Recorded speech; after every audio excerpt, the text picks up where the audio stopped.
Okey, Amir dan rakan-rakan Amir semua. Macam mana, Meh? Dah ready, Meh, untuk kita belajar hari ni, Meh? Okey cikgu, kami ready dah. Okey, hari ni, Meh, kita akan belajar bab yang ke-6, Meh. Tajuk dia ialah hukum linear. Okey cikgu, okey. Dan fokus perbincangan kita, Meh, untuk siri ini ialah mengenali konsep hukum linear. Okey, Okey cikgu, okey.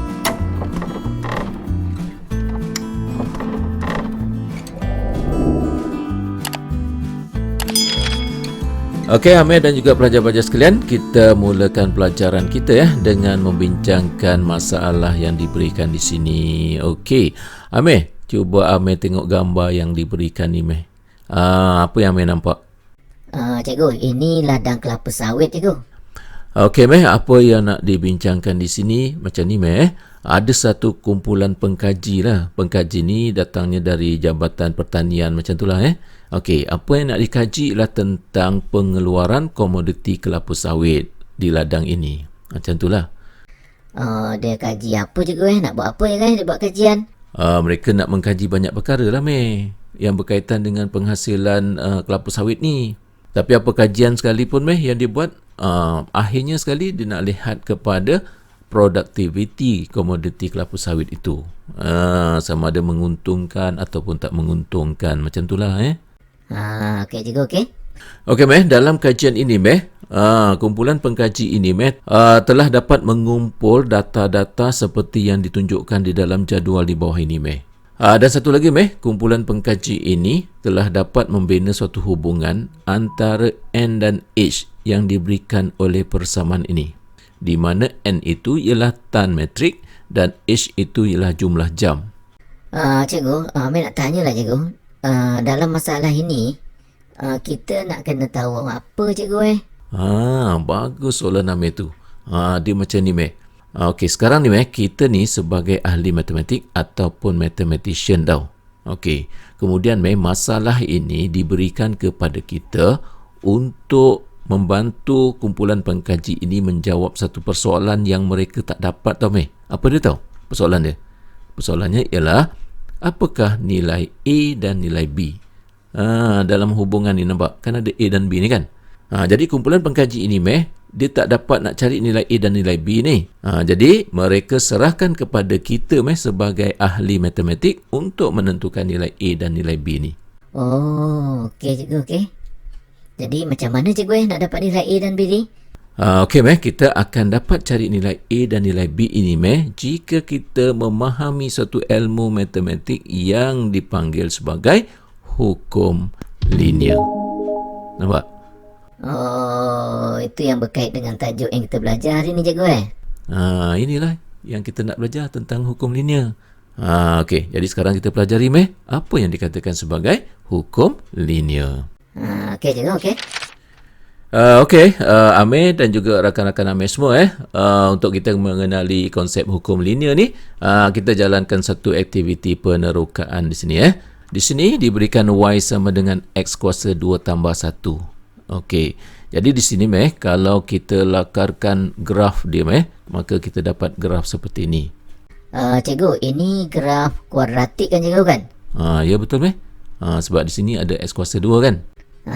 Okey, okey. Okey, Amir tengok graf yang kedua ni, Meh. Kita akan dapat satu garis lurus, Meh. Tapi berdasarkan kepada persamaan yang sama ni, Y sama dengan X kuasa 2 tambah 1 juga. Tapi dia dapat garis lurus. Cuba Amir bandingkan dua graf ni, Meh. Apa beza dia? Cikgu, saya nampak cikgu. Di sini cikgu lukiskan graf Y lawan X kuasa 2. Okey, bagus, Meh, bagus. Nampak pun, jadi itulah, Meh, beza dia, Meh. Di sini graf Y lawan X, di sini graf Y lawan X kuasa 2. Cikgu, paksi X ni boleh ke cikgu kita tulis sebagai X kuasa 2? Boleh, Meh. Yang inilah, Meh, yang kita nak cuba belajar tentang hukum linear ni. Okey cikgu, okey. Okey, Meh, graf lengkungan ini, Meh, dikenali sebagai graf hubungan tak linear. Manakala graf garis lurus ini dikenali sebagai graf hubungan linear. Cikgu, linear ni maksudnya lurus kan cikgu? Maksudnya kalau tak linear tu tak lurus lah. Betul, Meh, betul. Okey, Meh, kita teruskan dengan aktiviti penerokaan di sini, Meh. Di sini cikgu akan tunjukkan beberapa graf hubungan linear. Ni graf hubungan linear lah. Nampak? Baik, di mana graf yang pertama ni, Meh, satu graf garis lurus, dia berkecurunan M dan dia memintas paksi Y pada C, dan graf ini dilukiskan Y lawan X.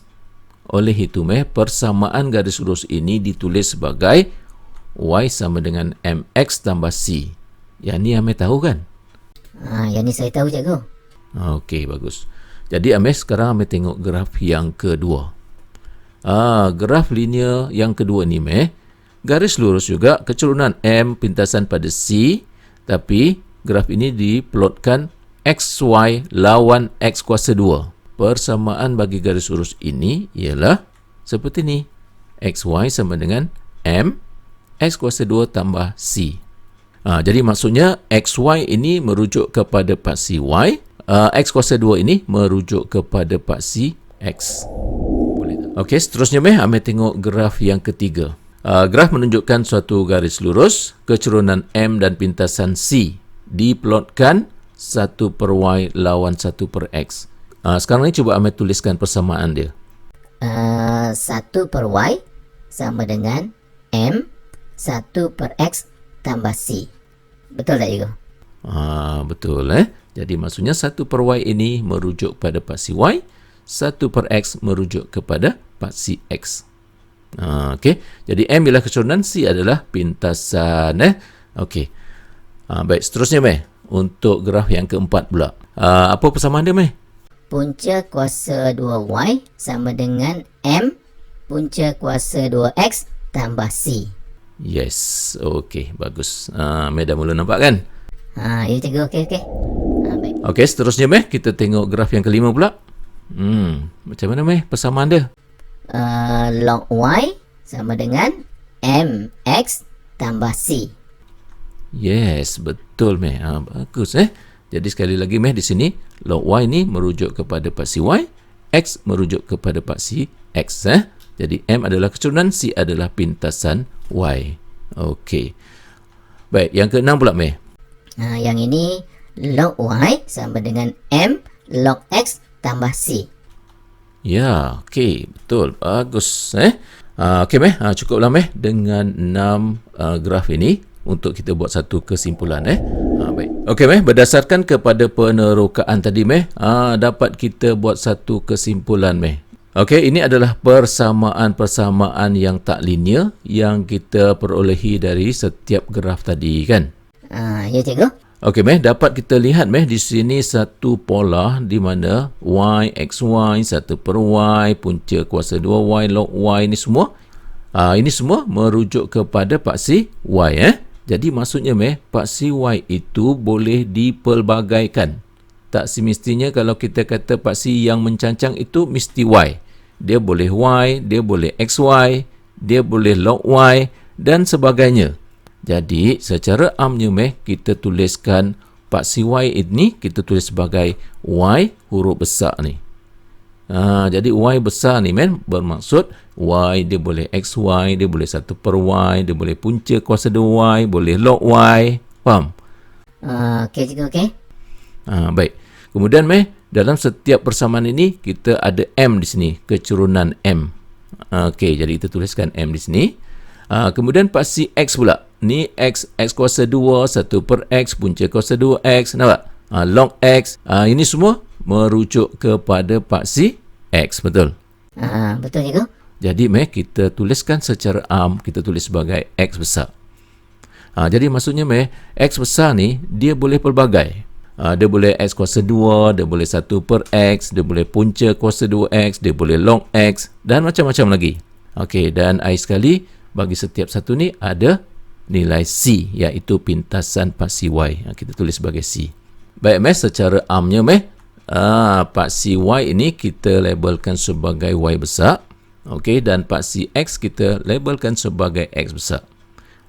Jadi kita kena tahu bahawa sekarang ni X dan Y ini sudah dipelbagaikan. Macam kita bincang di sini tadilah. Boleh, Okey, cikgu. Okey. Baik.